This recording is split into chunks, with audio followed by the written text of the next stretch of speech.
પછી ગુજરાતની state level mental arithmetic સ્પર્ધામાં યુસીમાશ હરણીના પ્રથમ જોશીએ ચેમ્પિયન બની વડોદરાનું નામ રોશન કર્યું। ટેકનોલોજી ગમે તેટલી આગળ વધે પણ અંતે તો તે માનવ મગજની જ ઉત્પત્તિને અને એમાં પણ જ્યારે નાના બાળકોને કોઈ પણ પડકારજનક કાર્ય મળે તો એમાં માનવ મગજનો નિખાર કંઈક અલગ જ જોવા મળતો હોય છે। યુસીમાશ હરણીના 13 વર્ષના પ્રથમ મેહુલ જોશી ચેમ્પિયન બનીને વડોદરાનું નામ રોશન કર્યું। જ્યાં એક સેકન્ડ કિંમતી હોય, પોતાની ઝડપ, એકાગ્રતા, તર્કશક્તિ અને ગાણિતિક ક્ષમતા સાબિત કરવાની હોય એવી યુસીમાશની મેન્ટલ એરિથમેટિક સ્પર્ધા વડોદરા ખાતે 21 જૂન 2026ના રોજ પુરુષોત્તમ પાર્ટી પ્લોટ ભાયલી ખાતે યોજવામાં આવી રહી છે। જેમાં અલગ અલગ લેવલની સ્પર્ધામાં 2000થી પણ વધુ બાળકોએ સમગ્ર ગુજરાતમાંથી ભાગ લીધો। કોઈપણ પ્રકારના કેલ્ક્યુલેટર કે ઇલેક્ટ્રિક સાધનની મદદ વગર માત્ર 8 મિનિટમાં 200 અઘરા દાખલા આ બાળકોએ ઉકેલવાના છે। આ સ્પર્ધામાં ગુજરાતના તમામ શહેરોમાંથી બાળકો અલગ અલગ કેટેગરીમાં ભાગ લેવાના છે।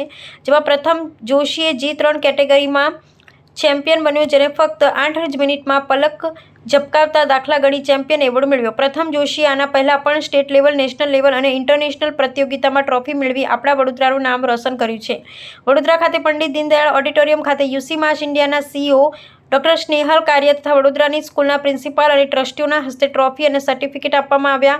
પ્રથમ જોશીને તૈયાર કરનાર રાજશ્રી એકેડેમી એટલે કે યુસીમાશ હરણી સેન્ટરના કોર્સ ઇન્સ્ટ્રક્ટર પૂર્ણિમા પંડ્યાની સાથે વાત કરતા તેમણે જણાવેલ કે હવે સમય આવી ગયો છે બાળકો નવી એજ્યુકેશન પોલિસી મુજબ તૈયાર થાય। વર્તમાન સમયમાં માત્ર ભણતર જ નહીં પરંતુ દરેક બાળક પાસે કંઈક ને કંઈ એવી સ્કિલ પણ જોઈ શકે જેને તે ભવિષ્યમાં બીજાથી અલગ છે તેવું બતાવે અને આવા જ વિદ્યાર્થીઓ આજે અને ભવિષ્યમાં સમાજમાં યોગ્ય સ્થાન મેળવી શકશે। અપેક્ષ પદ્ધતિ બાળકો માટે તેમની બ્રેઇનની તમામ પ્રકારની શક્તિઓને જાગૃત કરી તેમને speed, accuracy, concentration, logic, application develop કરે છે। બાળકનું વિઝન અને વિઝ્યુલાઇઝેશન પાવરફુલ બનાવે છે।